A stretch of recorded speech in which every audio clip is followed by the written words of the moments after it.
Well, Jack Divers is joining us in the studio, a gentleman who's been talking about his own demons, his own things that have been affecting him in his life. Of course, Jack's well known to a lot of people on the Isle of Man, being on stage, and we were filming in his space studio doing some stuff for the Panto, wasn't it? Last time I was here, I was in my scarecrow get-up. That's right. People see you as this happy chappy, but you went on to Instagram, doing a live feed, and then you've since put them onto your Facebook page about dealing with mental health issues.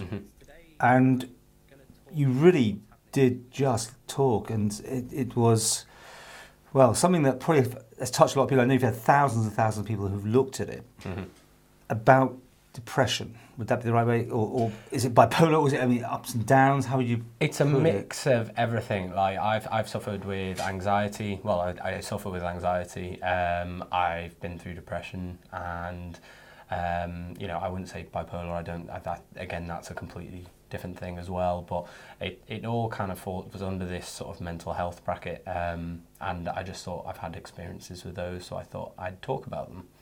So...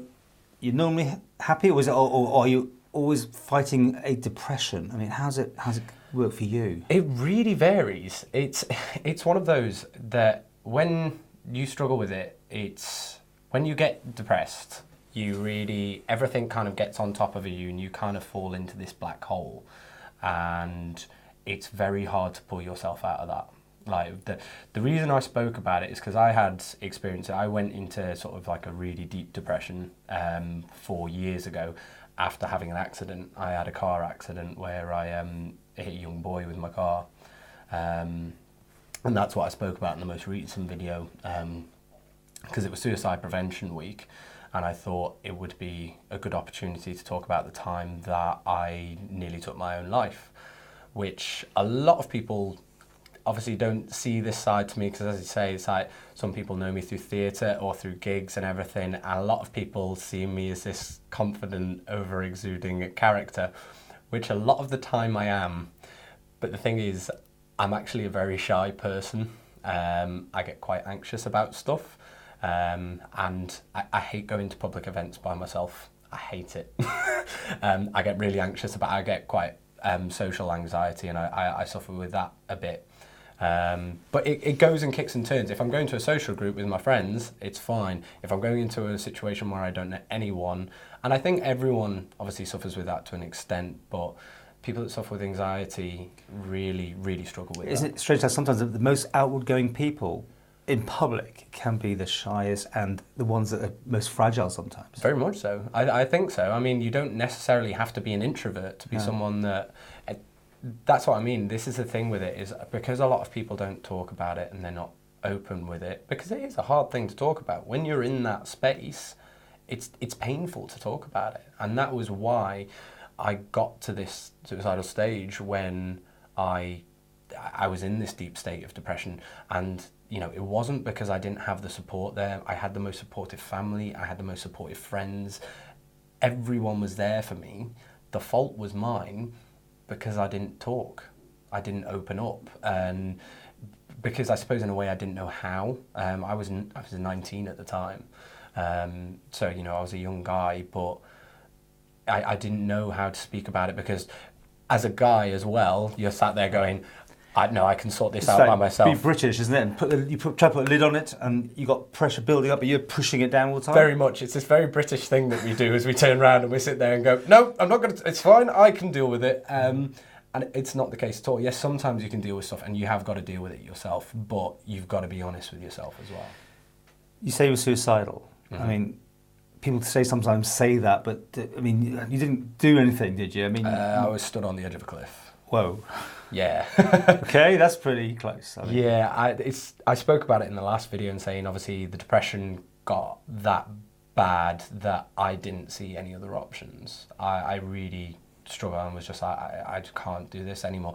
And the thing I spoke about as well was that some people see suicide as a very selfish act.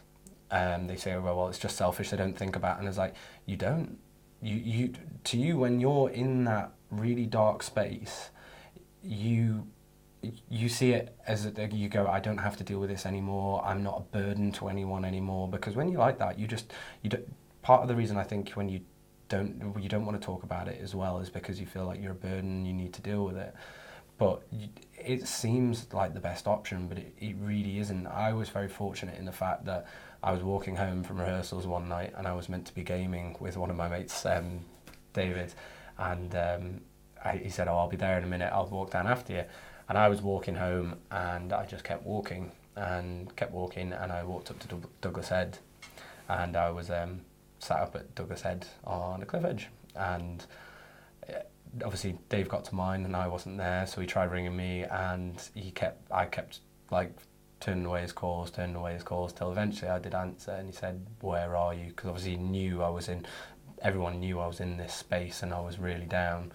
And I said, "No, I'm sat up here," and he said, "Right, wait there, I'll be up in a minute." And he walked up there and he sat with me, at which point I talked and I let it all out, screaming, shouting, screaming at the world, and he just sat there and listened. And the really bad thing that I did though with this was my family didn't know. My family didn't know when I actually released this video.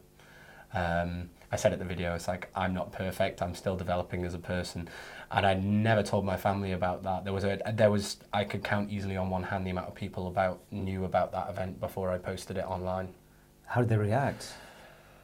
My mum was gutted, as she would be to begin with. You hadn't involved her? It wasn't that she hadn't been involved or anything like that. It's just, obviously you think of it from a parent's point of view. Obviously they hear about their child and their child's struggling, and you've had no idea about that. Yeah. It can be horrible, and yeah. I think that's the other thing I suppose that people can learn from the video as well, is like, you know, think about the effect it has on your parents and the other people in your life as well. What about this judgmental bit? Because you said some people do sort of judged you on it, or you... Well, I haven't. And you don't want that, do you? I mean, no.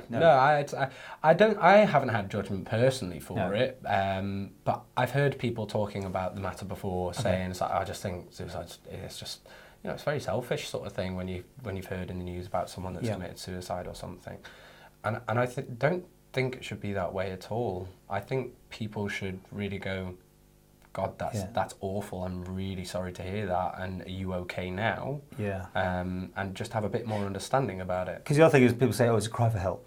Yeah. And you won't. People just do it sometimes. You know, I'm just trying. You hear all these things, right? Yeah. And you've been there, so it's like. Yeah. The other thing as well is like with the whole mental health sort of category, as it were, is I think some people think it is just a cry for help, and it's not at all. If anything, when you get to that stage, you want to be left alone. You don't want anyone to come near you or talk to you. And it's that fine line as well, and that's what I've tried to be careful with the videos, is I haven't wanted anything out of them. The only thing I've wanted out of posting the videos is just sharing my experiences, and if it helps one person to open up and talk and deal with their mental health issues or problems that they're having, then it's completely worth it. But there are some people occasionally that, you know, just going, "Oh, I'm really struggling." Like I think Facebook is very dangerous for this point, is when people going, "Oh, having such a tough time, but I don't want to talk about it." And it's like, that's a cry for help. It's like, if you don't want to talk about it, don't put it on Facebook. Where's Jack now? Is it something you're always going to be potentially, not, it's like an alcoholic falling off the wagon or something? Is it something that you got to be aware of all the time from now on?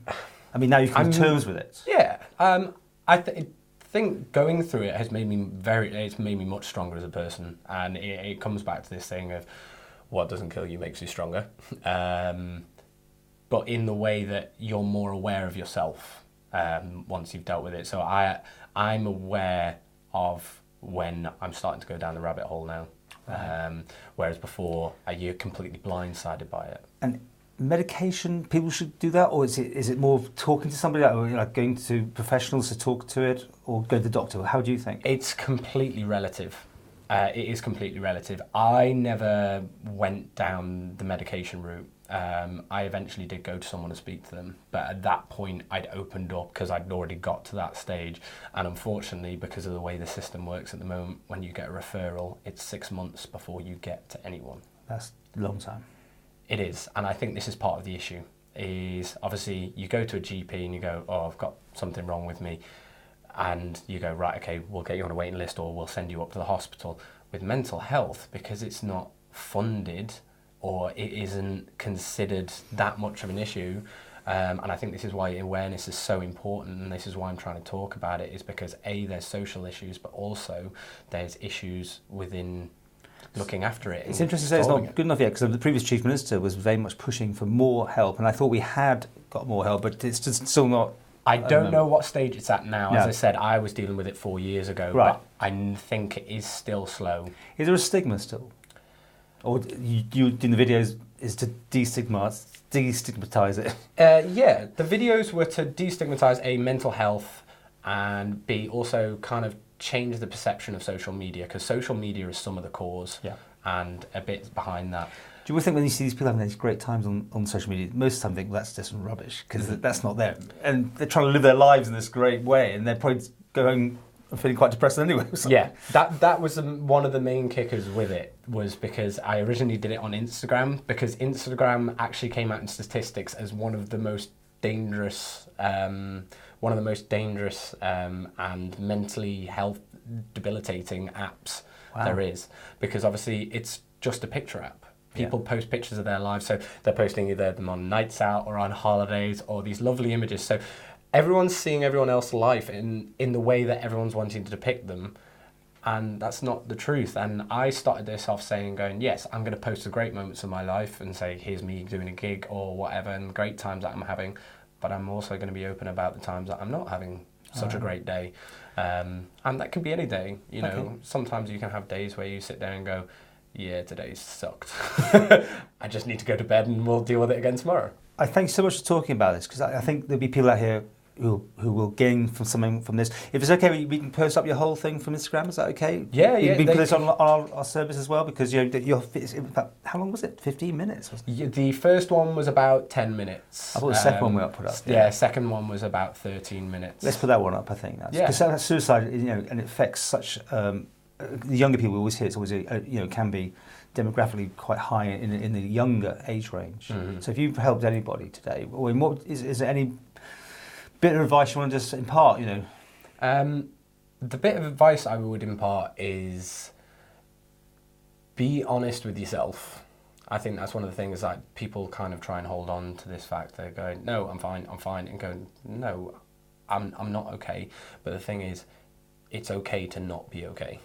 There's nothing wrong with that. You're allowed to have a bad day. You're allowed to, say, well, I'm really struggling with this, and it's just a case of being able to open up, feel like you're not burning someone, and for people's friends as well. To talk to someone. Yeah, to talk to someone, and as well, if you're a friend, be turned on to how your friend's feeling, and sort of kind of go, are you okay? And you don't have to make a big deal about it. It's just a case of, are you all right? And with my anxiety, it's what I did with an ex-girlfriend. If I was worried or really struggling with anxiety, I would literally just turn around and send her one message, and that message would be, "Are we okay?" And it'd just be like, "Yes, we're fine." And I'd completely calm down then, because I get myself in an absolute tiz. Wow. But just small stuff like that, find what works for you, because everyone is different and everyone deals with it in a different way. But it really does make a difference. And also don't look at other people's lives and compare it to yours. Your life is completely different, and everyone's at different stages and everything like that. And everything is not as perfect as it looks on social media. So just be open as well. Don't be afraid about talking if you're having a bad day.